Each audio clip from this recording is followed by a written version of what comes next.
उस्मान गनी रजी अल्लाह ताला अन्हु कुरान की तिलावत कर रहे हैं और कुरान के जिस नुस्खे पर हजरत उस्मान गनी के खून के छींटे पड़े वो आज भी ताशकंद के म्यूजियम में वो कुरान मौजूद है।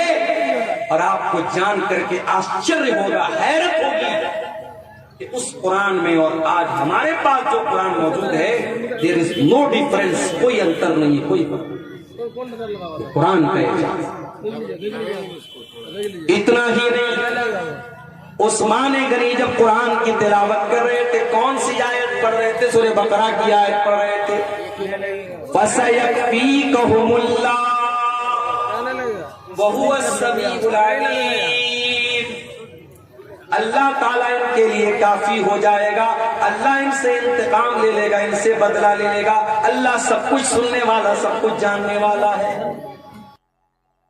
हमारी और आपकी नजर में कुरान का हाफिज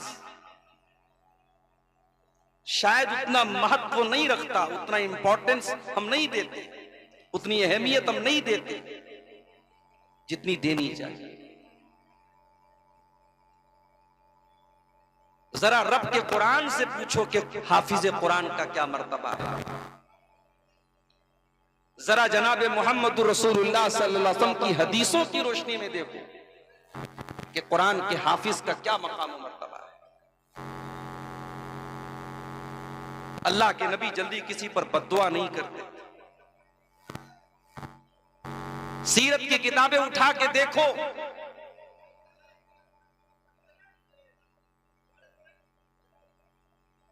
अल्लाह के नबी के ऊपर बहुत तरीके के जुल्म सितम हुए, मगर आपने बद्दुआ नहीं।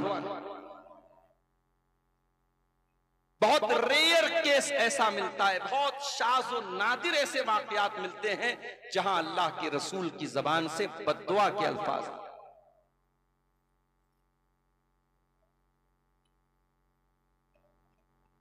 एक मौका हमें सीरतुन नबी के अंदर मिलता है जब अल्लाह के नबी बद्दुआ करते हैं। कुछ कबीले के लोग आते हैं और धोखे से फ्रॉड करके, धोखा करके, फरेब करके वो अल्लाह के नबी के 70 ऐसे सहाबा जो कुरान के हाफिज थे, कुरान के कारी थे,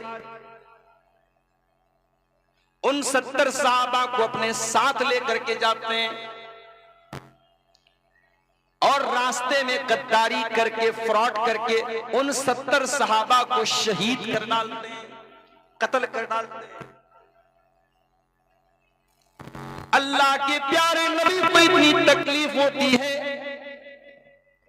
1 महीना कंटिन्यू आप नमाज में कुनूत नाज़िला पढ़ते हैं। हर नमाज की आखिरी रकात में रुकू के बाद खड़े होकर के आप कुनूत नाज़िला पढ़ते हैं और कुनूत नाज़िला में आप उन काफिरों का नाम लेकर के, उनके कबीलों का नाम लेकर के बद्दुआ करते हैं। ओ लोगों, तुम्हारी नजर में कुरान के हाफिज की अहमियत हो या न हो, मेरे नबी की नजर में कुरान के हाफिज की और कुरान के आलिम की और कुरान के कारी की अहमियत देखो कि कुरान के कारियों के कत्ल पर अल्लाह के नबी को इतना गुस्सा आया, आप 1 महीने तक कुनूत नाज़िला में उनके कातिलों पर बद्दुआ करते रहे।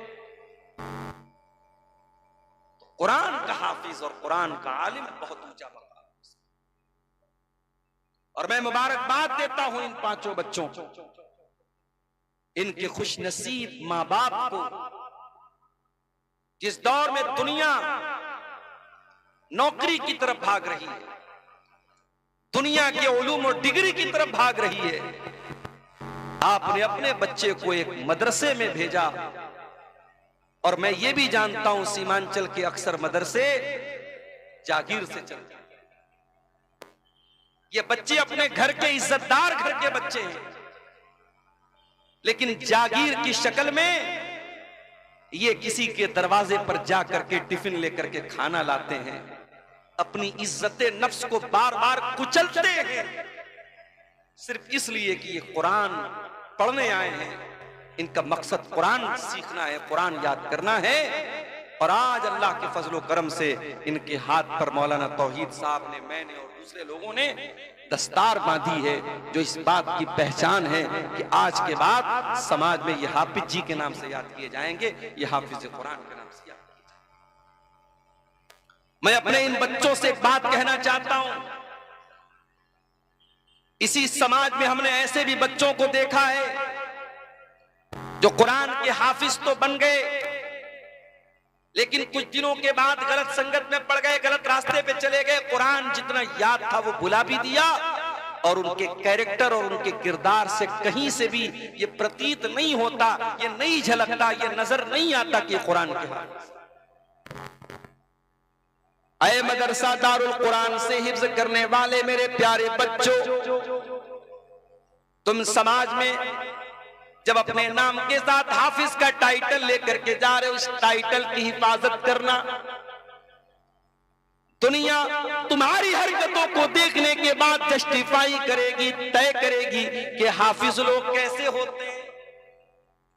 मार्केट से तुम गुजरोगे, तुम्हारे सामने बहुत सारे गलत मनाजिर भी आएंगे, गंदी चीजें भी तुम्हारे सामने ऑफर की जाएंगी, देखने को तुम्हें उकसाया जाएगा, तुम्हें आकर्षित किया जाएगा, लेकिन तुम्हारे सीने में अल्लाह का कुरान है। इस कुरान की कदर करते रहना और उन नामुनासिब चीजों से, उन गंदी चीजों से, उन वल्गर चीजों से हमेशा अपने आप को बचा के रखना और इस कुरान की हिफाजत करते रहना। इसलिए कि अल्लाह के प्यारे नबी क्या फरमाते हैं, ताहदू हाज़ल कुरान, इस कुरान को अच्छी तरीके से याद रखो। फ़इन्नहु अशद्दु तफ़ल्लुतम मिनल इबिल फ़ी उक़ुलिहा, जिस तरीके से ऊंट को अगर किसी खूंटे में बांध दिया जाए तो ऊंट जिस तरीके से भागने की कोशिश करता है, कुरान करीम भी आपके सीने से निकलने की कोशिश करेगा। इस कुरान को बांध के रखना।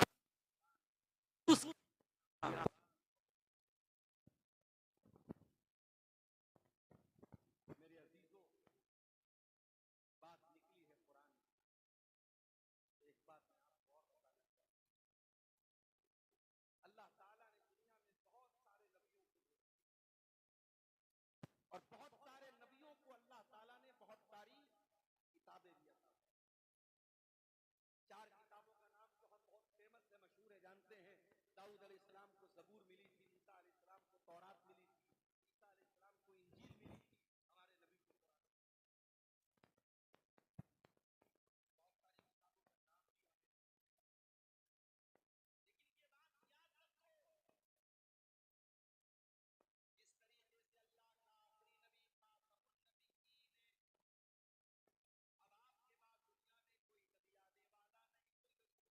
नबी उसी तरीके से कुरान अल्लाह की आखिरी किताब है। अब कुरान के बाद कोई दूसरी किताब दुनिया में आने वाली नहीं है। कुरान ने पिछली तमाम किताबों को मनसूख कर दिया, कैंसिल कर दिया। अब कानून चलेगा तो कुरान का चलेगा।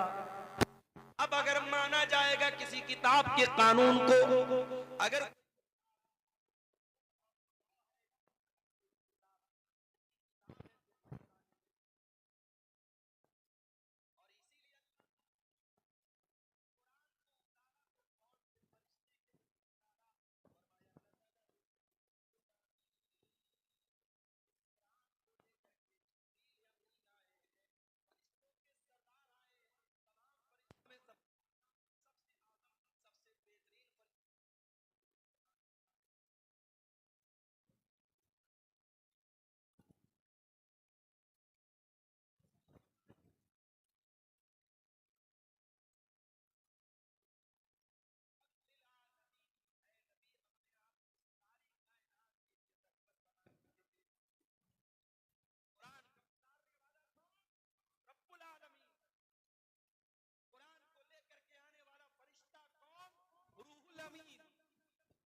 वो हस्ती कौन?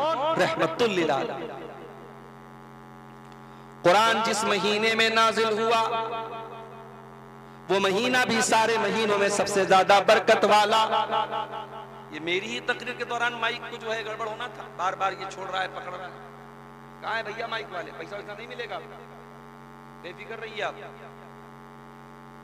शहर रमजान अल्लज़ी उन्ज़िला फ़ीहिल कुरान, कुरान करीम कौन से महीने में उतरा? रमजान में उतरा।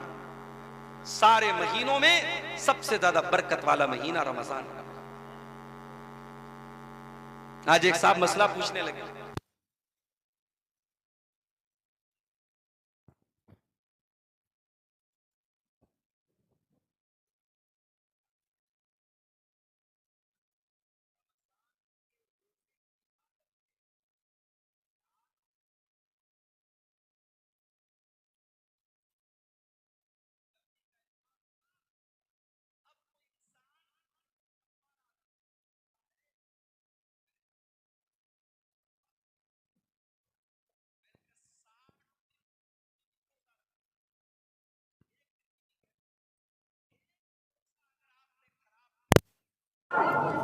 तो आपको 60 रोजा रखना है कंटिन्यू, और अगर 60 रोजे की ताकत नहीं है तो 60 मिस्कीन को खाना है। ये रमजान के रोजे की अहमियत, और रमजान के रोजे में अगर कोई ये गलत काम कर देता है तो उसकी इतनी बड़ी सजा है। तो कुरान उतरा है रमजान के, फिर रमजान के आखिरी अशरे की किसी एक रात में कुरान उतरा है। वो रात भी तमाम रातों में सबसे अफजल है। इन्ना अंज़लनाहु फी लैलतिल क़द्री वमा अदराका मा लैलतुल क़द्री लैलतुल क़द्री खैरुम मिन अल्फि शहर। ऐ नबी, इस कुरान को हमने लैलतुल क़द्र में उतारा है। और आपको क्या मालूम कि लैलतुल क़द्र क्या है? लैलतुल क़द्र 1000 महीने से अफजल है। 1000 महीना कैलकुलेटर पे कैलकुलेट करो, तकरीबन 84 साल बनते हैं। एक रात जिस रात में कुरान उतरा है, उस एक रात की फजीलत ये है कि वो एक रात अल्लाह ताला के यहाँ 84 साल से बेहतर है। ये है कुरान। हमने कुरान को बड़ी आसानी से हासिल कर लिया है, इस कुरान की कदर हमको नहीं मालूम। ये कुरान बहुत बड़ी दौलत है अल्लाह ताला का। ये कुरान अल्लाह ताला की बहुत बड़ी नेमत है मेरे भाइयों। ये कुरान हमें और आपको मिला है। इस कुरान की कदर करो, इस कुरान की वैल्यू को समझो, इस कुरान की कीमत को समझो। मान लीजिए हाई स्कूल और इंटर की परीक्षा देने वालों को हमारे यूपी में योगी जी टैबलेट दे रहे हैं। इंटर और बीए करने वालों को योगी जी टैबलेट दे रहे हैं। लैपटॉप दिया जा रहा है। उस टैबलेट को, उस लैपटॉप को एक स्टेट का मुख्यमंत्री दे रहा है तो उसकी बड़ी वैल्यू हो जाती है।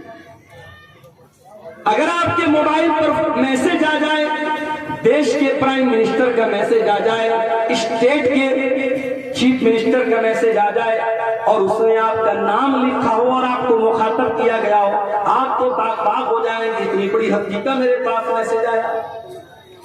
ओ लोगों, ये कुरान तो अल्लाह का मैसेज है। ये कुरान अल्लाह ताला का लास्ट मैसेज है। ये अंतिम संदेश है जो अल्लाह ने आपको दिया है। फरमाया शहरु रमज़ान अल्लज़ी उन्ज़िला फ़ीहिल कुरान हुदल लिन्नासि व बय्यिनातिन मिनल हुदा वल फ़ुरक़ान। ओ लोगों, ये कुरान रमजान के महीने में उतारा गया है और ये कुरान सारी मानवता के लिए गाइडेंस का काम करता है, मार्गदर्शन का काम करता है। सही क्या है, गलत क्या है, खरा क्या है, खोटा क्या है, सच्चा क्या है, झूठा क्या है, शिर्क क्या है, तौहीद क्या है, ये कुरान आपको बताएगा। वबय्यिनातिन मिनल हुदा वल फ़ुरक़ान, ये हक और बातिल को खोल खोल के बयान करने वाली किताब है। लाओ दुनिया की कोई और किताब, लाओ दुनिया की कोई और किताब। डॉक्टर जाकिर नायक पड़ोसी मुल्क के दौरे पर है। एक क्रिश्चियन ने सवाल किया, डॉक्टर साहब आपने बाइबल की फला आयत पढ़ी है, आपने गलत तरीके से कोट किया है। डॉक्टर साहब ने कहा, डॉक्टर जाकिर नायक ने कहा कि अगर मैंने गलत कोट किया है आप प्रूफ लाके दे दो, मैं मान लूंगा। अपनी दूसरी तकरीर में डॉक्टर जाकिर नायक बोलते हैं कि बाइबल के इंडिया के अंदर कई हजार नुस्खे हैं और उन हजारों नुस्खों में बहुत डिफरेंस है, बहुत फर्क है, बहुत अंतर है। बाइबल के अलग अलग एडिशन में बहुत अंतर। दूसरी तरफ आ जाओ कुरान के अंदर, उस्मान गनी रज़ी अल्लाह तआला अन्हु कुरान पढ़ते हुए शहीद किए गए और जब वो कुरान पढ़ रहे थे उस कुरान की कॉपी के ऊपर, उस कुरान के नुस्खे के ऊपर हजरत उस्मान गनी के खून के छींटे भी पड़े। और मालूम है वो कौन सी आयत पढ़ रहे हैं? भाई क्या हो रहा है? बोल दीजिए, वो सब फेंक दीजिए, बार बार डिस्टर्ब करता है ये सब पलक लगा के। जो भी जिसकी वजह से डिस्टर्ब कर निकाल दो, एकदम कोई मुरब्बत नहीं, निकाल दो। चलिए और दोबारा नहीं लगा। और एकदम खामोशी के साथ तकरीर सुनने दीजिए, डोंट डिस्टर्ब, बिल्कुल डिस्टर्ब नहीं। बार बार डिस्टर्ब हो रहा है, सुन रहा है, डिस्टर्ब मत कीजिए। तो कुरान करीम उस्मान गनी रज़ी अल्लाह तआला अन्हु कुरान की तिलावत कर रहे हैं और कुरान के जिस नुस्खे पर हजरत उस्मान गनी के खून के छींटे पड़े वो आज भी ताशकंद के म्यूजियम में वो कुरान मौजूद है। और आपको जान करके आश्चर्य होगा, हैरत होगी कि उस कुरान में और आज हमारे पास जो कुरान मौजूद है, देयर इज नो डिफरेंस, कोई अंतर नहीं, कोई कुरान का। इतना ही नहीं, उस्मान गनी जब कुरान की तिलावत कर रहे थे, कौन सी आयत पढ़ रहे थे? सूरह बकरा की आयत पढ़ रहे थे, फसयकफीकहुमुल्लाह वहुवस समीउल अलीम। अल्लाह ताला इनके लिए काफी हो जाएगा, अल्लाह इनसे इंतकाम ले लेगा, इनसे बदला ले लेगा। अल्लाह सब कुछ सुनने वाला, सब कुछ जानने वाला है। उस्मान गनी कुरान की तिलावत कर रहे हैं और कुरान की यही आयत वो पढ़ रहे हैं, उसी हालत में उनको ज़बा कर दिया गया, शहीद कर दिया गया। उस्मान गनी कुरान से बहुत मोहब्बत किया करते थे, बहुत मोहब्बत किया करते थे। इसीलिए उस्मान गनी रज़ी अल्लाह तआला अन्हु का इंतकाल भी हुआ तो कुरान पढ़ते हुए हुआ। और उस्मान गनी कहा करते थे, लौ तहरक कुलूबुकुम मा शबियत मिन कलामिल्लाह। ओ लोगों, अगर तुम्हारा दिल पाक और साफ होता तो कुरान को सुन करके कभी तुम्हारा दिल न भरता, कभी तुम्हारा दिल आसूदा न होता, कभी तुम्हारे दिल को सेरी हासिल न होती कि मैंने बहुत कुरान पढ़ लिया है। मेरे नौजवान साथियों, जरा अपने अपने गिरबान में झांक के बताओ, आखिरी बार तुमने कुरान पढ़ा?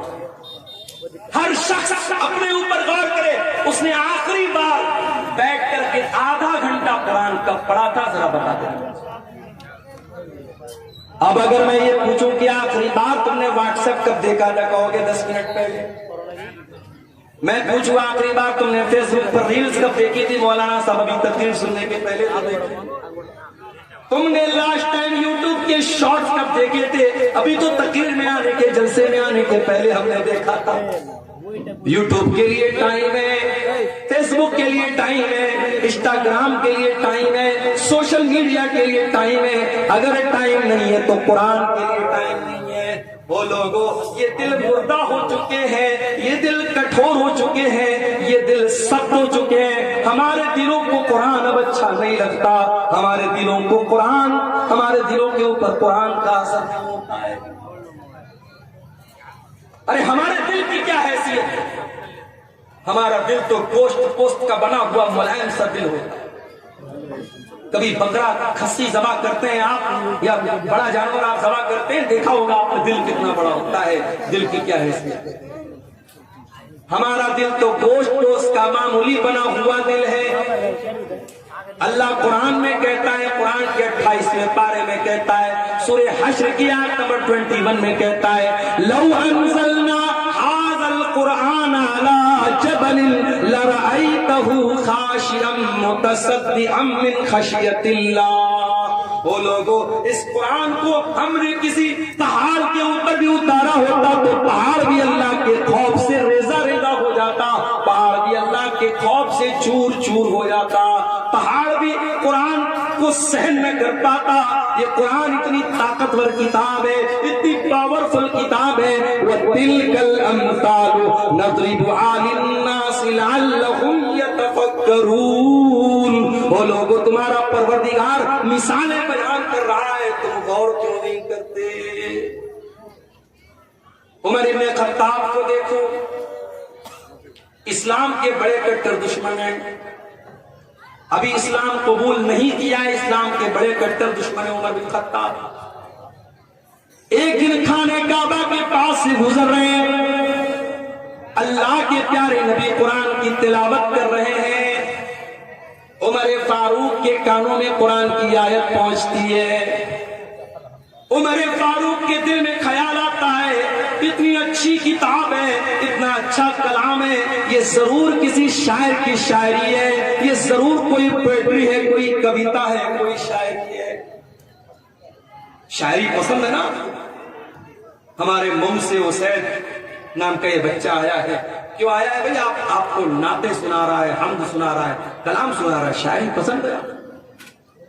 पिछले साल एक प्रोग्राम में मैं आया था, कहीं पर अदनान प्रतापगढ़ी को मैंने देखा, उनको बुलाया गया, छोटा सा बच्चा है, उसको बुलाया जा रहा है, सुफियान को बुलाया जा रहा है। शायरी पसंद होती है इंसान को, शायरी में एक अट्रैक्शन होता है।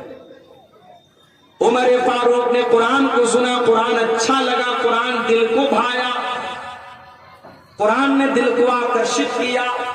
उमर इब्ने खत्ताब ने कहा कि जरूर ये किसी शायर की शायरी है। अभी उमर इब्ने खत्ताब के दिल में ये ख्याल आया था, अल्लाह के नबी ने कुरान की आयत पढ़ी, वमा हुवा बिक़ौलि शाइर क़लीलन मा तुमिनून। ओ लोगों, ये कुरान किसी शायर की शायरी नहीं है, ये कुरान कोई पोएट्री नहीं है, ये कुरान कोई कविता नहीं है। तुम लोग ईमान कम रखते हो, कुरान कोई शायरी नहीं है।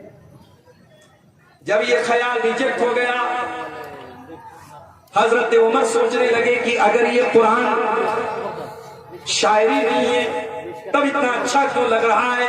इसका मतलब कि कुरान मैजिक है, कुरान जादू है, कुरान किसी काहिन की कुहानत है। कुरान के जरिए मोहम्मद रसूलुल्लाह हमारे दिलों को अपनी तरफ माइल कर रहे हैं। अभी उमर इब्ने खत्ताब के दिल में ये ख्याल आया कि अल्लाह के नबी ने कुरान की अगली आयत पढ़ दी, वला बिक़ौलि काहिनिन क़लीलन मा तज़क्करून। वो लोगों, ये कुरान किसी जादूगर का जादू भी नहीं है, ये कुरान किसी काहिन की कुहानत भी नहीं है।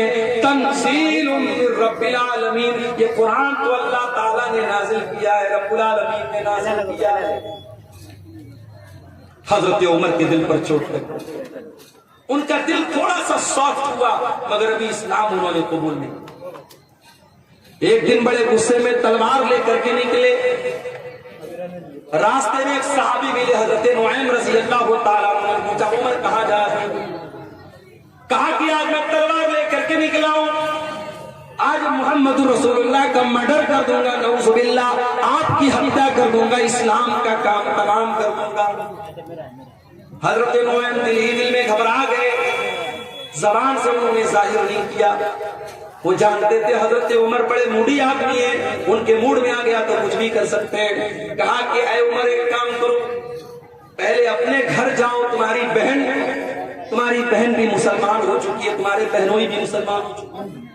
कहा अच्छा, मेरी बहन इस्लाम ले आई, मेरे बहनोई इस्लाम ले आए, अभी चल के बताता हूँ। वहां से रास्ता बदल दिया, हजरत उमर कहाँ पहुंचे? बहन के ससुराल पहुंचे, बहन के घर। अंदर बहनोई कुरान की तिलावत कर रहे थे, कुरान पढ़ रहे थे। हजरत खब्बाब रज़ी अल्लाह तआला उनको कुरान पढ़ा रहे थे। हजरत उमर ने दरवाजा खटखटाया, बहनोई ने अंदर से पूछा कौन? कहा कि मैं उमर इब्ने खत्ताब। जल्दी से कुरान को छुपाया गया, दरवाजे को खोला गया। हजरत उमर ने कहा, मुझे पता लगा है तूने इस्लाम को कबूल कर लिया है, मेरी बहन, इतना गलत काम तुमने कैसे कर दिया? इतना कहने के बाद अपनी बहन को मारने लगे। बहनोई बचाने के लिए आए, बहनोई को भी मारने लगे। हजरत खब्बाब तो एक कोने में छुपे हुए थे।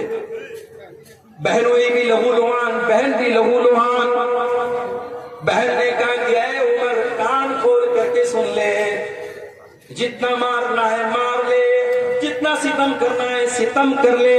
ऐ उमर, अब इस्लाम हमारे दिल के अंदर दाखिल हो चुका है, अब तो इस्लाम को हमारे दिल से नहीं निकाल सकता। हजरत उमर सोचने पर मजबूर हो गए कि वो बहन जो कल तक अपने भाई की आंखों से आंखें मिला करके भी बातें नहीं करती थी, आज कितने धड़ल्ले से मेरी बातों का जवाब दे रही है। इतनी हिम्मत मेरी बहन के अंदर कहां से पैदा हो गई। कहा अच्छा बहना, ये बता, वो जो तू कलाम पढ़ रही थी, कुरान पढ़ रही थी, क्या मैं भी पढ़ सकता हूँ? कहा नहीं, तुम नहीं पढ़ सकते, तुम नापाक हो, जाओ पहले गुस्ल करके आओ। हजरत उमर ने गुस्ल किया, पाक साफ होकर के आए, कुरान उनके सामने रख दिया गया और कुरान की सूरह ताहा की आयतें उन्होंने पढ़ी। ताहा मा अंज़लना अलैकल कुरआन लितशक़ा इल्ला तज़किरतन लिमन यख़शा। हजरत उमर पढ़ते चले जा रहे हैं, कुरान की आयतों को पढ़ते चले जा रहे हैं और उनके सीने में जो दिल था वो इस्लाम की तरफ मायल होता चला जा रहा है। जब तिलावत खत्म कर चुके, कहा कि ऐ मेरी बहना, ये अल्लाह का कलाम है, मैं भी इस पर ईमान लाना चाहता हूँ, मैं भी इस्लाम कबूल करना चाहता हूँ, मैं भी मुसलमान होना चाहता हूँ। हजरत सईद बिन ज़ैद उनके बहनोई थे, उनको लेकर के दारे अरकम में पहुंचे, जहां अल्लाह के नबी अपने सहाबा को लेकर के छुपे रहते थे और इस्लाम की वहीं पर तबलीग करते थे। दारे अरकम में पहुंच करके हजरत उमर ने दरवाजा खटखटाया, अंदर से पूछा गया कौन? कहा कि मैं उमर बिन खत्ताब हूं। अंदर सहाबे किराम कर गए, अरे उमर आए, पता नहीं क्या इरादा लेते हैं। हजरत हमजा भी इस्लाम ला चुके थे, उन्होंने कहा कोई बात नहीं, आने दो, अच्छे मकसद के तहत आया है तो अच्छी बात है, बुरे मकसद के तहत आया है तो उसी की तलवार से उसको खत्म कर दूंगा। आने दरवाजा खोला गया, हजरत उमर फारूक रज़ी अल्लाह ताला अन्हु अंदर आते हैं और अल्लाह के नबी के पास आकर के कहते हैं अशहदु अल्ला इलाहा इल्लल्लाह व अशहदु अन्नका रसूलुल्लाह। अल्लाह के नबी ने कोई दुश्मनी करने नहीं आया, मैं कोई मर्डर करने नहीं आया, मैं कोई हत्या करने नहीं आया, मैं अल्लाह की तौहीद का ऐलान करता हूं और मैं आपके रसूल होने का ऐलान करता हूं। अल्लाह के नबी ने अल्लाह का शुक्र अदा किया, क्योंकि आपने अल्लाह से दुआ की थी कि अल्लाह तो दो लोगों में से किसी एक को इस्लाम की तौफीक दे दे, चाहे उमर बिन हिशाम को, जिसको अबू जहल कहते हैं, उसको तू इस्लाम की तौफीक दे दे, चाहे तो उमर बिन खत्ताब को दे दे। अल्लाह को उमर बिन खत्ताब पसंद थे, अबू जहल पसंद नहीं था। अबू जहल को ईमान की दौलत नहीं मिली, हजरत उमर को मिल गई। अल्लाह के नबी ने अल्लाह का शुक्र अदा किया और मुसलमानों ने मिलकर के नारे तकबीर लगाया, इतने जोर से नारे तकबीर लगाया कि पूरी मकान की छत।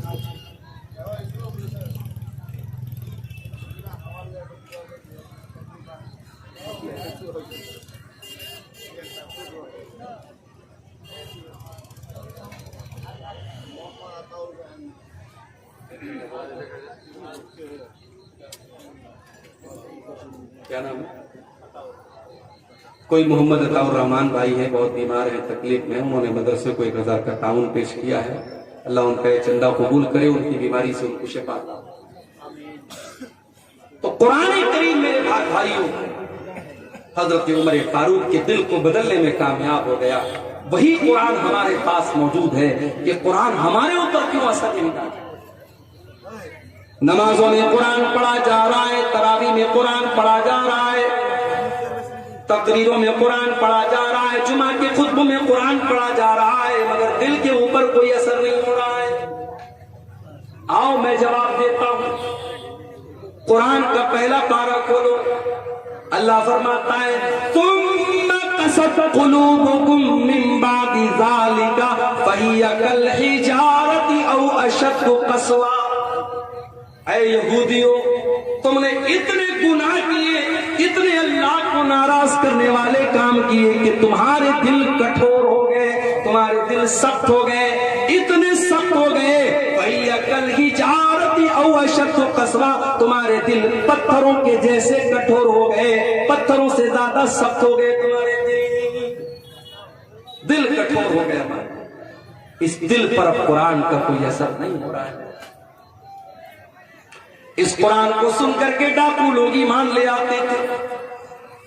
फुज़ैल इब्न अयाज़ नाम का एक डाकू, जिसका काम लोगों के मकान की छतों पे जाकर के छापा मारना और डाका डालना है।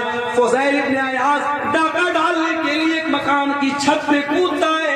रात का सन्नाटा है, रात का टाइम है। फुज़ैल इब्न अयाज़ डाका डालने गया है, चोरी करने गया है, माल हड़पने गया है।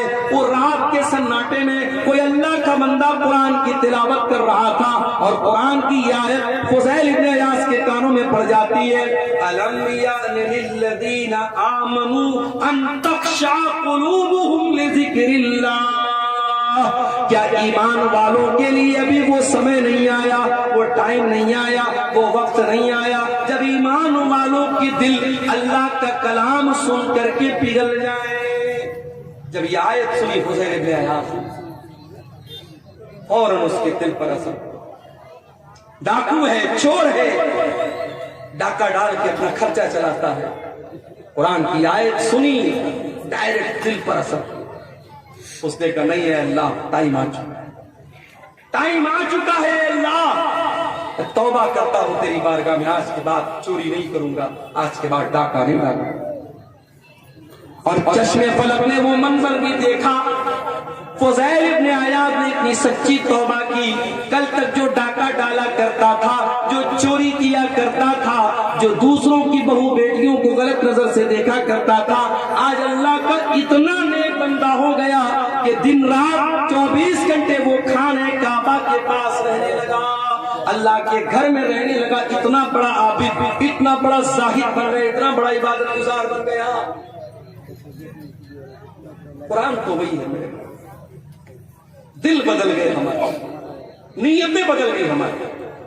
कुरान के अंदर जो असर 1400 साल पहले था, वो असर आज भी है। शर्त ये है कि हम अपने दिल को थोड़ा सॉफ्ट करें और कुरान को पढ़ने की कोशिश